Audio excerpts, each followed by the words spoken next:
ઓમ નમો ભગવતે કૃષ્ણાય. આજે પવિત્ર સમય છે, પવિત્ર સ્થળ છે અને પવિત્ર કારણ છે. આપણે કહેવાય કે દેશ કાળ અને કાર્યકારણ ત્રણ વસ્તુ હોય જીવનમાં, એના દ્વારા પ્રગટીકરણ થાય સૃષ્ટિનું. તો આજે પવિત્ર દિવસ છે, આપણે બધા જાણીએ છીએ. હમણાં જ આપણે પુરુષોત્તમ માસના મહિમાનું શ્રવણ કર્યું. એ ભગવાનને પ્રિય છે અને જેનો કોઈ આધાર નથી, એના જગન્નાથ છે, એની આપણે વાતનું શ્રવણ કર્યું. આમ તો બધી જ વસ્તુ ભગવાનને પ્રિય હોય છે, પણ અમુક સમય અને અમુક કાળ એ પણ એક ભગવાનની વિશેષ અભિવ્યક્તિ છે અને એટલા માટે પરમાત્માને વિશેષ પ્રિય હોય છે.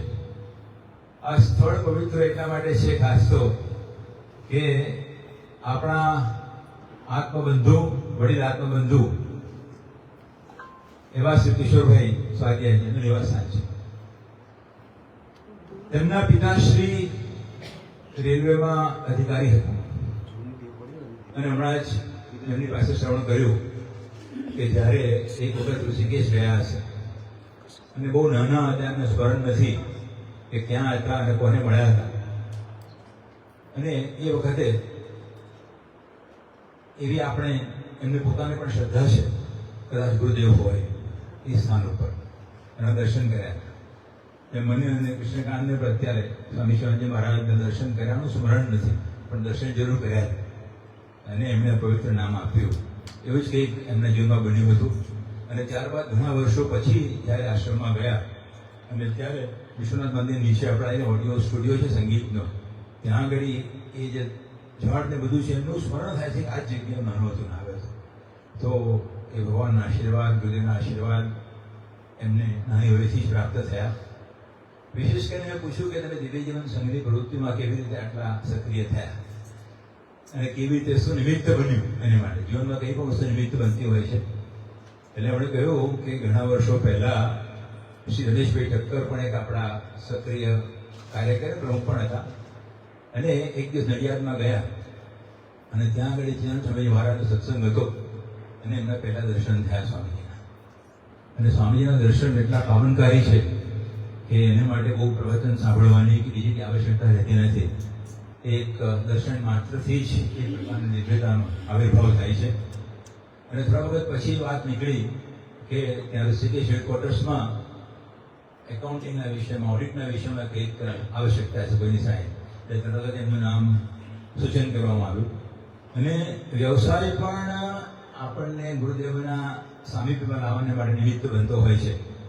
તે પ્રમાણે ત્યાં ઋષિકેશ ગયા ત્યારે એમને ખબર નથી કે ચિદમ્બરમ સ્વામીજી મહારાજ કેટલા બ્રહ્મવિદ ગુરુ છે, પણ તે આશ્રમમાં એમણે રહ્યા અને એમણે પોતે જે એમની ફાઇનાન્શિયલ સર્વિસીસ જે છે એકાઉન્ટન્સીની એની એમણે સેવા આ રીતે તેઓ એની સાથે સંકળાયા. અને ખાસ કરીને આપણા બધાના સૌથી વરિષ્ઠ જ્ઞાનવૃદ્ધ, વયોવૃદ્ધ આપણા બધાના મિત્ર છે, આધ્યાત્મિક બંધુ છે. અને કોઈ પણ નાની મોટી ઘટના ઘટે, કશું પણ હોય, કોઈ સારો માઠું કોઈ પણ પ્રસંગ બને તો પૂરેપૂરું હૃદય ખોલીને એમના વિશે વાત કરતા હોય છે. મને યાદ છે ઘણા વર્ષો પહેલા ડિવાઇન લાઈફ સોસાયટી તરફથી એક સર્વધર્મ સંમેલન કર્યું હતું. એ વખતે લગભગ 20 વર્ષ પહેલાની વાત છે. અને ત્યારે વિઠ્ઠલ મંદિરની બહાર મને મળ્યા અને એટલી બધી પ્રેમથી, ખુશીથી એમણે એક પ્રકારની પ્રશસ્તિ કરી કે તમે ખૂબ બધા સારું કાર્ય કરી રહ્યા છો. અને ત્યારથી એમના હંમેશા આશીર્વાદ પડે આપણને મળે છે. નિયમિત રીતે કદાચ વાત ભલે થોડો ધ્રુજતો હોય પણ વિચારોમાં સ્થિરતા છે અને એટલી સરસ મજાની હંમેશા આપણને પ્રેરણાદાયી વાતો કરે છે. તો આપણે એમના નિવાસસ્થાનમાં આજે પધારેલા છીએ, બેઠા છીએ, એમનો આપણને આનંદ છે. એમાં બેન પણ ધર્મપરાયણ સંધારી છે, જીવન પર્યંત એમની સાથે દિવ્ય જીવન જીવેલા છે. આજે જ બ્રહ્મભૂતાનંદ સ્વામીજી સાથે મુંબઈમાં વાત થઈ અને એમણે કહ્યું કે બંને મહાનુભાવોને મારા અંતઃકરણપૂર્વકના પ્રણામ આપો છો. એમનો પરિવાર પણ આપણી સાથે ખૂબ ભાવથી જોડાયેલો છે. અને આજે એમના સુપુત્ર મયુરભાઈ કે જો આપણા ટ્રસ્ટી પણ હવે છે, એમનો પણ આજે શુભ જન્મદિવસ છે. એક સરસ મજાની ઘટના છે. અને એમના બીજા ભાઈ નિમેશભાઈ, એમના પુત્રી જપાનાથ, બહુ સરસ નામ એમણે વિચાર્યું છે કે હંમેશા જીવનમાં જપનું પ્રાધાન્ય રહે. એનો જન્મદિવસ છે. તો જન્મદિવસ પણ આપણા દિવસમાં જીવનમાં એક મહત્વની ઘટના ઘટે છે કે જે ઉચ્ચતમ કાર્ય માટે ભગવાને આપણને આ પૃથ્વી પર અવતરણ થયું છે એનો આપણે શ્રેષ્ઠ ઉપયોગ કરી અને પરમ તત્વની પ્રાપ્તિ કરીએ એનો દરેક વર્ષે આપણને રિમાઇન્ડર પ્રાપ્ત થાય છે. તે દ્રષ્ટિએ બંને ભાઈઓને આપણે બંને મહાનુભાવોને માટે દીર્ઘ નિરામય કલ્યાણકારી જીવનની આપણે પ્રાર્થના પાઠવીએ.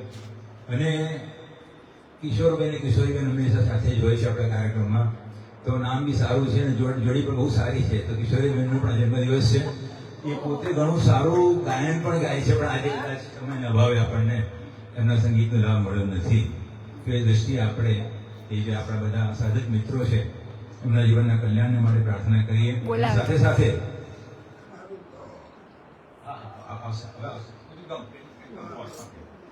તો એ પ્રમાણે આ દરેકના આપણે જીવનના પરમ કલ્યાણને માટે ભગવાનને પ્રાર્થના કરીએ. શ્રી રામ જય રામ જય જય રામ, શ્રી રામ જય રામ જય જય રામ, શ્રી રામ જય રામ જય જય રામ, શ્રી રામ જય રામ જય જય રામ, શ્રી રામ જય રામ જય જય રામ, શ્રી રામ જય રામ જય જય રામ, શ્રી રામ જય રામ જય જય રામ, શ્રી રામ જય રામ જય જય રામ. આજે ખાસ કરીને પૂર્ણ પુરુષોત્તમ માસ છે, એટલે જેને આપણે મર્યાદા પુરુષોત્તમ તરીકે જાણીએ છીએ એવા ભગવાન રામની વિશેષ ભક્તિ કરવાની કંઈક બે વાત કહેવાની ઈચ્છા થાય છે.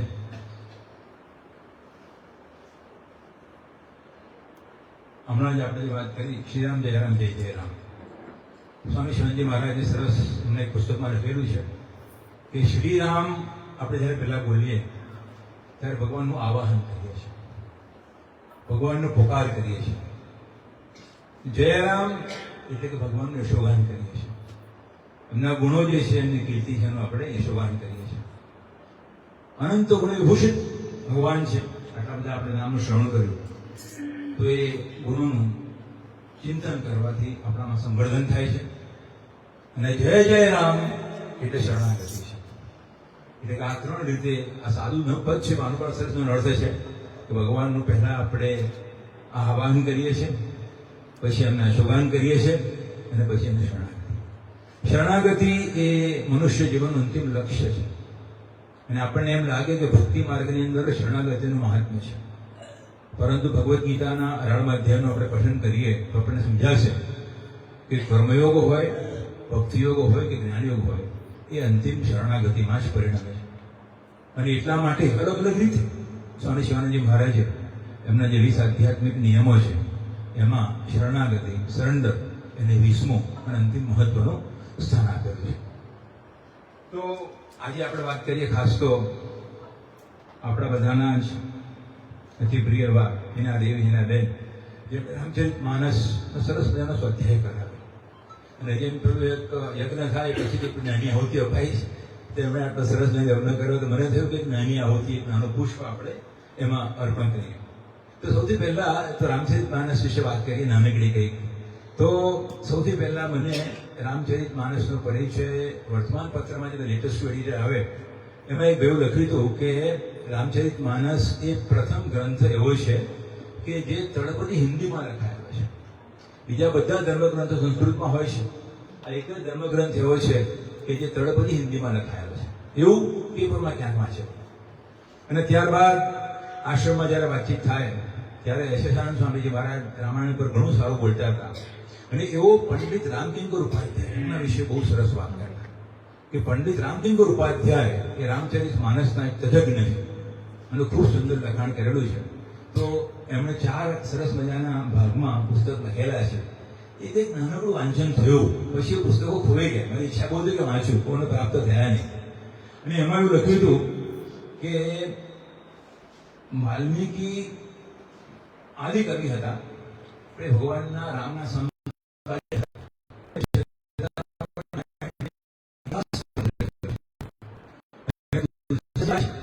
આજથી કેટલા 500 વર્ષ થયેલા છે, પણ એમણે રામચરિત માનસ એવી રીતે લખેલું છે કે જાણે એ ભગવાનને જોઈ રહ્યા છે. અને એમને કોઈકે પૂછ્યું કે રામાયણ કેટલા છે, એવી કંઈક વાત છે, એમાં કંઈક લખેલું કે રામાયણ શતકોટી. નહીં રામાયણ અપાર, 100 કરોડ પણ નહીં, રામાયણ કેટલા છે? અપાર છે. તો દરેકે દરેક વ્યક્તિ પોતાની દ્રષ્ટિએ ભગવાન રામની પરિકલ્પના કરી શકે છે અને ભગવાન તરીકે જોવા કરતા પણ એક આદર્શ માનવી તરીકે પણ જોઈ શકે છે અને રામાયણ રચના કરી શકે છે. એવી સરસ મજાની વાત એમણે કરી હતી. એમાં પણ લખ્યું હતું કે રામચરિત માનસના 4 ઘાટ છે, જે આપણે બધાએ શ્રવણ કર્યું હશે. કદાચ અમુક લોકો ના આવ્યા હોય તો ના સ્મરણ થયું હોય તો દક્ષિણની અંદર કર્મનો ઘાટ છે કે જ્યાં આગળ યાજ્ઞવલ્ક્ય મહારાજ ભરદ્વાજને અનુગાન કરે છે. પશ્ચિમમાં જ્ઞાનનો ઘાટ છે, જ્યાં શંકર ભગવાન પાર્વતીને એની વાત કરે છે. ઉત્તરમાં કાકભૂષુંડી ગરુડીને વાત કરે છે અને પૂર્વમાં ચોથો ઘાટ છે પ્રપત્તિ ઘાટ, તુલસીદાસજી મહારાજ સ્વયં અનુપાન કરે છે. તો કોઈ પણ ઘાટ દ્વારા આપણે પ્રવેશ કરી અને જે પરમ તત્વ છે એને આપણે પ્રાપ્ત થઈ શકે. હવે આ વાત આપણને કેમ થઈ કે આપણે સ્વાધ્યાય ઘડી કરીએ? તો આટલી નાનું સ્મરણ હતું અને કેટલાક વખત પહેલા ઋષિકેશમાં જવાનું થયું ત્યારે ધર્મનિષ્ઠાન સ્વામીજી મહારાજના રૂમમાં 3 પુસ્તકો જોયા અને રામચરિત માનસ ઉપર અખંડાનંદ સ્વામીજી મહારાજના પ્રવચનો હતા. અને અખંડાનંદ સ્વામીજી મહારાજ આપ સૌ જાણો છો કે બહુ જ મોટા વેદાંતી, બહુ જ મોટા ભક્ત સંત હતા. સ્વામી શિવાનંદજી મહારાજ જેવા જ દેખાય, તમે ચિત્ર જુઓ તો. અને ચિદાનંદ સ્વામીજી મહારાજ વિશે પણ એટલો બધો પ્રેમ અને એટલી બધી સરસ મજાની એમના વિશે વાત કરતા હતા. અને ચિદાનંદજી મહારાજ એવું કહે કે આજે વાત કરે છે મહારાજજી, એ તો રત્નની વાત છે કે જેમ કોઈ જ્વેલ બોક્સ હોય તો એ તો ગુરુદેવ શિવાનંદજીની વાત કરે છે અને હું તો માત્ર ખાલી એનો કેસ છું, હું તો માત્ર બસ એનો કવરેજ છું. એટલી સરસ મજાની વાત એ પોતે કરતા હતા. અને આપણને એમ થયું કે એ જે એમનું પુસ્તક જે છે એનું આપણે શ્રવણ કરીએ તો એનાથી આપણને પ્રેરણા પ્રાપ્ત થઈ અને એ દ્રષ્ટિએ આપણો સરસ મજાનો સ્વાધ્યાય થયો. મેં પણ બહુ શ્રદ્ધાથી શ્રવણ કર્યું છે બધાની જેમ, અને એટલા માટે કે એનું ઊંડું હૃદય પ્રાપ્ત થાય. મોટા ભાગે આપણા કોઈ ગ્રંથ વિશે વાત સાંભળી હોય તો ગ્રંથને ના જોયો હોય.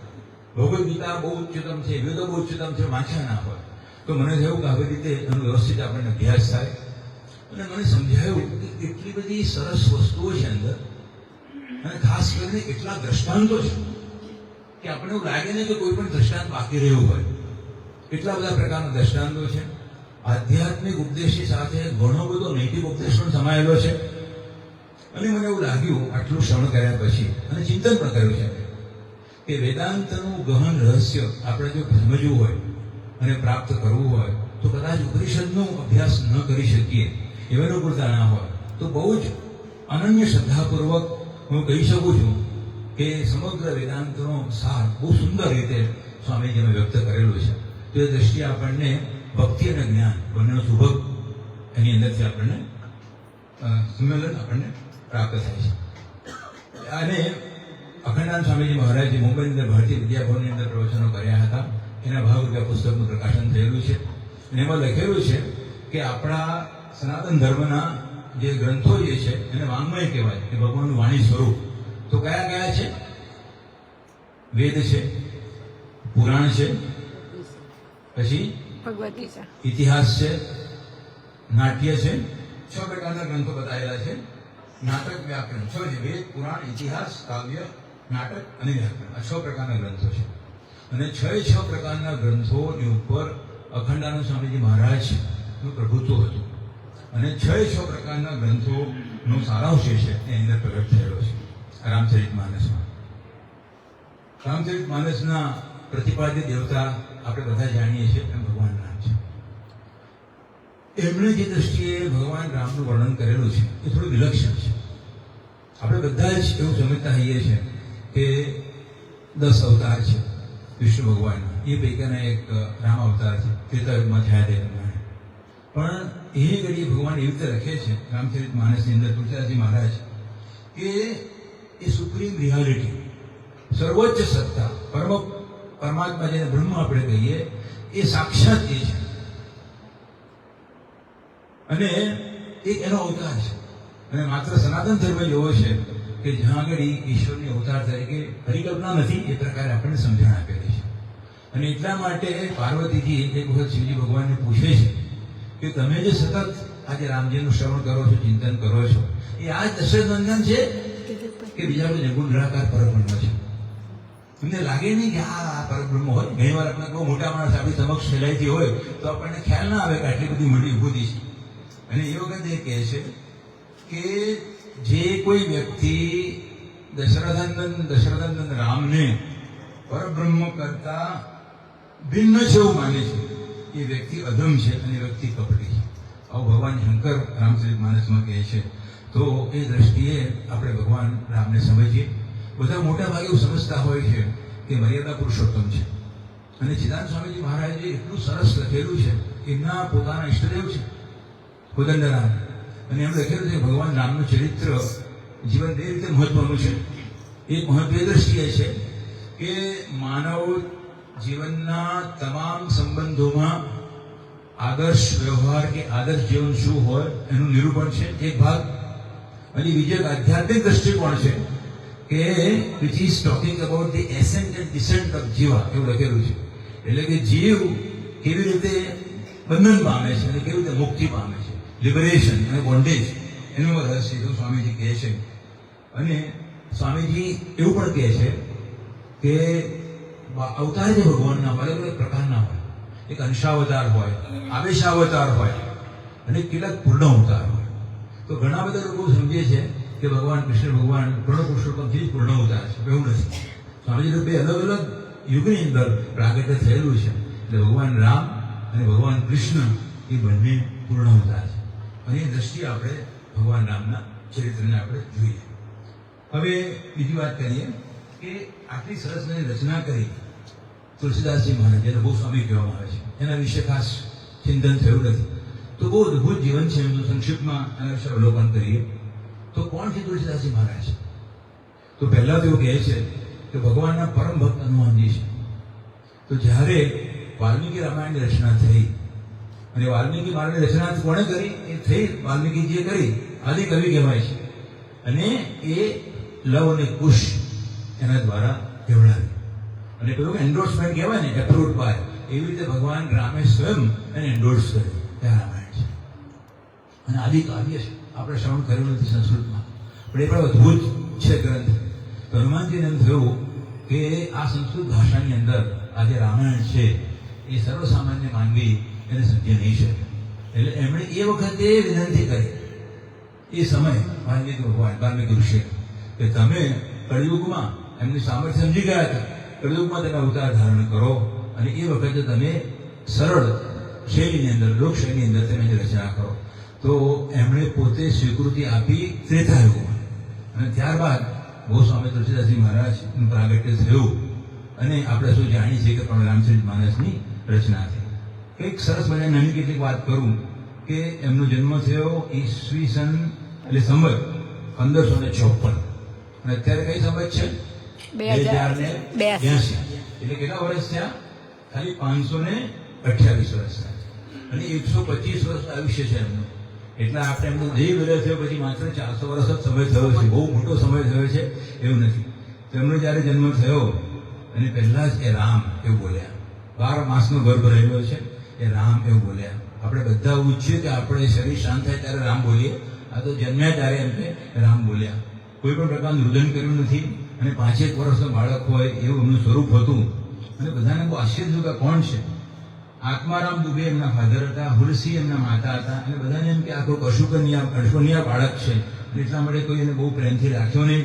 અને પછી એની માતા જે હતી હુલસી, એને લાગ્યું કે આગળ એનું કોઈ ધ્યાન રાખશે નહીં. એટલા માટે જે યશોદા માતાને ત્યાં કૃષ્ણ ભગવાનને મોકલ્યા હતા, એમ ચુનિયા નામની દાસી હતી, એને કહ્યું કે એની ઘરે લઈ જા, એનું પાલન કર. એ પ્રમાણે એમ દાસી લઈ જાય છે. 5 વર્ષ એમનું પાલન કરે છે. અને ત્યારબાદ એનું પણ મૃત્યુ થાય છે. એ બધાને એમ કહે બહુ અશુભનિયાર બાળક છે, કે આવી રીતે બધા ગુજરી જાય એક પછી એક. અને એટલા માટે બિલકુલ તરછોડી જાય છે. ત્યારે ભગવાન શંકરની પ્રેરણા થાય છે. અને નરહરિ આનંદજી કરીને એક વ્યક્તિ છે, એમને સ્વપ્નમાં માર્ગદર્શન ત્યાં આગળ જાઓ. એ ત્યાં જાય છે, એમની પાસે રામ બોલા નામ આપે છે. અને 1561માં એટલે કે 7 વર્ષે એમને ઉપનયન આપે છે, રામ મંત્ર દીક્ષા આપે છે. અને ત્યારબાદ એક બીજી વ્યક્તિ એમના જીવનમાં આવે છે અને કાશીના એક શંકર સનાતન કરીને વ્યક્તિ છે. એમને વેદાંગ વગેરે અધ્યયન કરાયું. એટલે માત્ર ભક્તિ પ્રધાન જીવન છે એવું નથી, પરંતુ વેદ વેદાંગનો આખો અભ્યાસ એમણે ત્યાં આગળ કર્યો. અને પછી સંવત 1583માં, એટલે કે કેટલા વર્ષ થશે, 29 વર્ષ થશે, એમને ભગવાનની માયાનો સંસ્પર્શ થયો. જે બધાને ક્યારેક ને ક્યારેક એક યા બીજી રીતે થતો હોય છે. અને એ પ્રમાણે ત્યાં આગળ સરસ મજાનું બધું હતું એમનું જીવન. અને ત્યાં આગળ કથા કરનાર કોઈ મહારાજ આવ્યા અને પછી એમણે ફરી આવીને એમને સમ થઈ અને એમની જે કન્યા હતી એના માટે એમને વિનંતી કરી. અને બહુ જ પછી થોડા ખચકાટ સાથે પણ એમણે સ્વીકાર કર્યો. પણ બહુ જ સ્વરૂપવાન હતા એમના પત્ની, અને એટલા બધા આસક્ત થઈ ગયા. હવે આમ આપણને થાય કે ભગવાનની માયા શું કરી શકે? એક વ્યક્તિ જે આટલી બધી મોહાસક્ત થઈ શકે, એ જ એમ કે પરમ અલ્ટિમેટ સિદ્ધિ પ્રાપ્ત કરી શકે એક જ જન્મની અંદર, એવું નથી. અને એટલા માટે એમની સાથે સરસમાં જીવન જીવે છે. એ આરામને જવાના દે એમના પિયરમાં, ને કોઈ જતા રહે છે. અને ત્યારે એમને ખબર પડી કે નથી, એટલે આખી નદી સ્વિમ કરીને ત્યાં આગળ જાય છે એમની ઘરે. એમના પત્ની એમને ઓળખી જાય છે અને પછી એમને ઠપકો આપે છે કે તમને જેટલી મારામાં આસક્તિ છે આ દેહમાં, એની અડધી આસક્તિ પણ તમને ભગવાનમાં હોત તો તમારી મુક્તિ પ્રાપ્ત થઈ ગઈ હોત. અને જે મહાપુરુષ જયારે ઠોકર વાગે ત્યારે એનો અહંકાર ઓગળી જાય છે. સામાન્ય માને ઠોકર વાગે એટલે અહંકાર એનો સુદૃઢ થાય, બતાવી દો આપણને એવું થાય, પણ એમનો અહંકાર ઓગળી જાય છે. અને પછી કશું જ પાછું જોતા નથી. એ સાધુભાઈ ધારણ કરીને આગળ જાય છે. ઘણી બધી વાત છે. અને પછી મુખ્ય વાત એ થાય છે કે એમને એટલી બધી રામચંદ્રજી પ્રત્યે પ્રીતિ હતી કે એમને બસ એટલો જ ભાવ કે મને કોઈ પણ રીતે રામના દર્શન થાય, જીવનમાં પ્રત્યક્ષ દર્શન થાય. અને એટલા માટે ત્યાં આગળ ચિત્રકૂટમાં એ જાય છે અને ત્યાં આગળ એક પ્રેતાત્મા હોય છે અને એ એમને મળે છે અને વાત કરે છે. એની પછી કહે છે કે તમારે દર્શન કરવા હોય તો આજે હનુમાનજી છે જે આવે છે, એ રામની કથા થાય છે. એ સૌથી પહેલા આવે છે અને સૌથી છેલ્લા જાય છે. આપણે કથામાં એવું કરી શકતા નથી. સૌથી પ્રથમ આવે, સૌથી છેલ્લા જાય. અને એનું સ્વરૂપ બિલકુલ ઉઠંગો હશે, કરંગો હશે, એમ કે થોડા કોડ હશે, સાહેબ એવું બધું હશે. અને એટલા માટે બસ એમની વાત કરો, હનુમાનજીની પ્રમાણે વાત કરી ઓળખે છે અને પછી એમને બધું માર્ગદર્શન આપે છે. અને એ કહે છે એમને પ્રમાણે માર્ગદર્શન આપે છે. અને એક દિવસ સાંજે ત્યાં આગળ એક બહુ સુંદર બે રામ અને લક્ષ્મણના રૂપમાં જે યુવાન ત્યાં આગળ પ્રગટ થાય છે. એમના ધનુષ્યને બધું હોય છે, પણ એ તુલસીદાસજી મારે સમજી શકતા નથી કે આ સ્વયં ભગવાન પ્રગટ થયેલા છે. હનુમાનજીને પછી થયું કે આ તો ઓળખ્યા નહીં. એટલે આપણે એવું થાય જીવનમાં કે ભગવાન કોઈને કોઈ પ્રગટ થાય અને આપણે આઈધર આપણું ધ્યાન બીજે હોય અથવા આપણે એને મહત્વ ન આપીએ તો આપણે નહીં સમજી શકીએ આ વાત, એવું થાય છે. હનુમાનજી પછી એમને આશીર્વચન આપે છે. એને થોડું એ કહે છે કે ચિંતા ના કરો, તમને આવતીકાલે સવારે દર્શન થશે. અને ફરી ત્યાં આગળ ભગવાન રામચંદ્રજી આવે છે અને એક સામાન્ય રૂપ ધારણ કરીને આવે છે.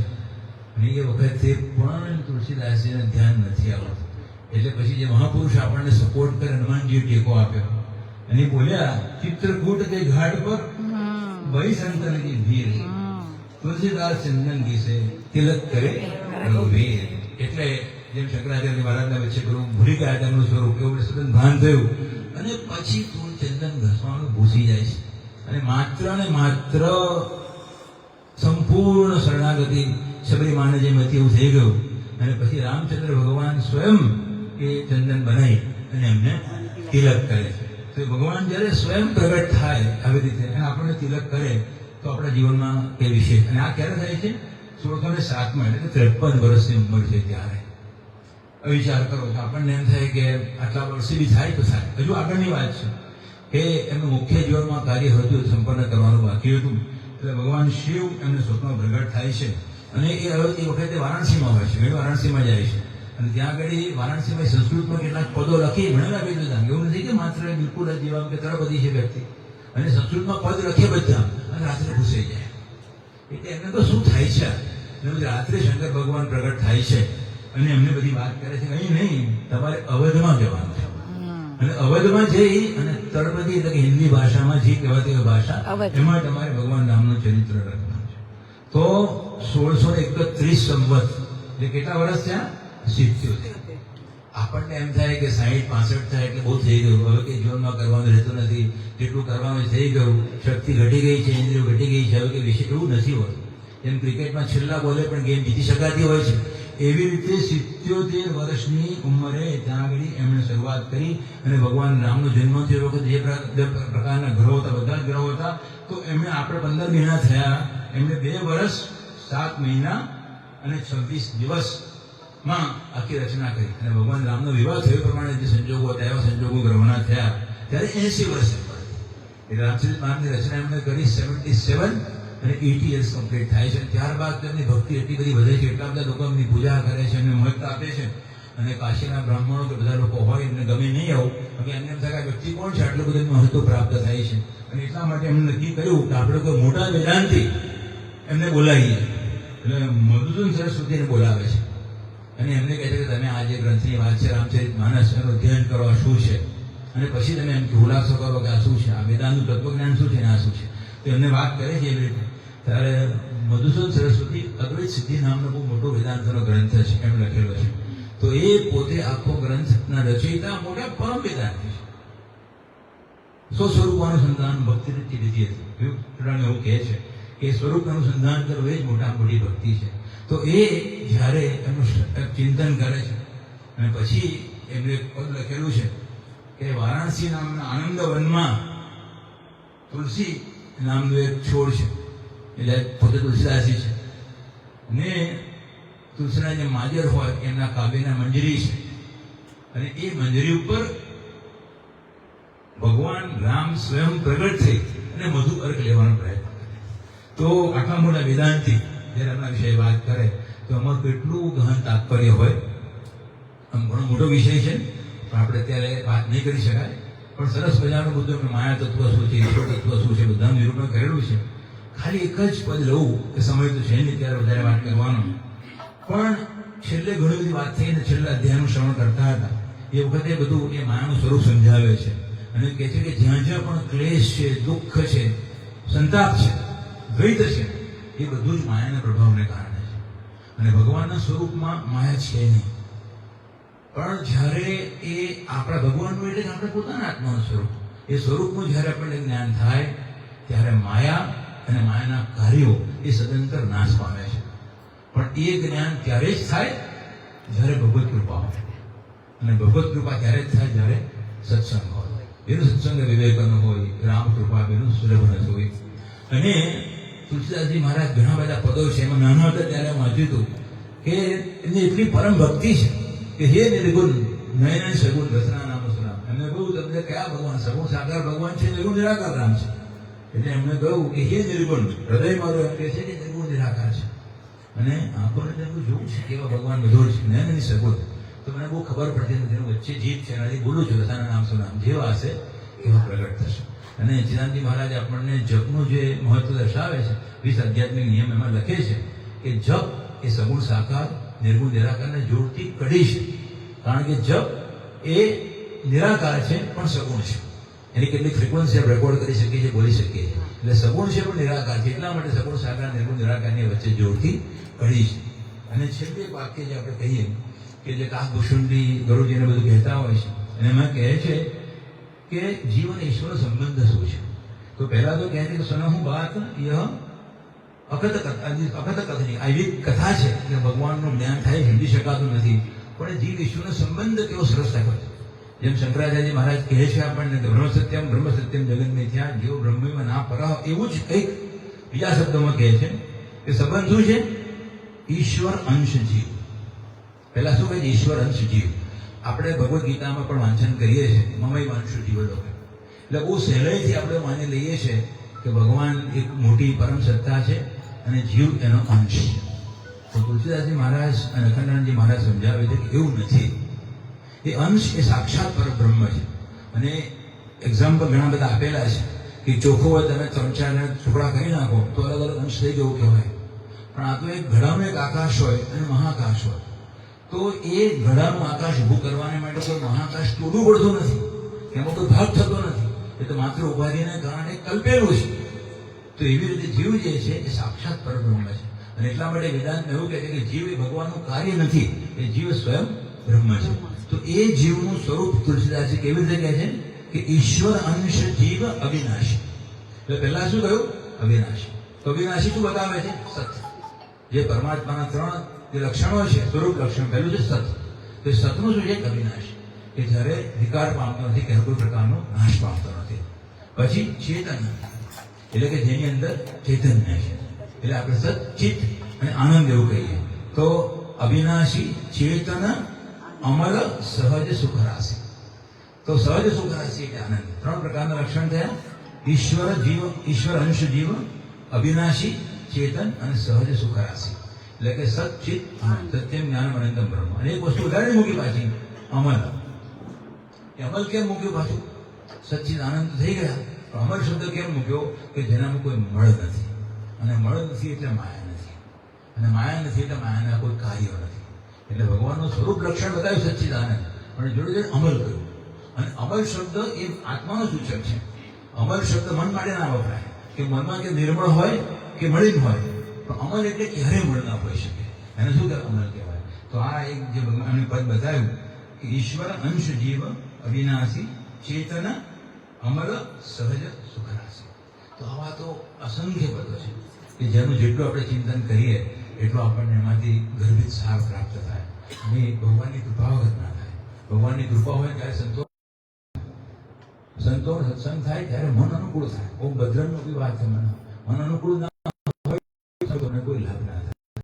તો આપણો માસ છે,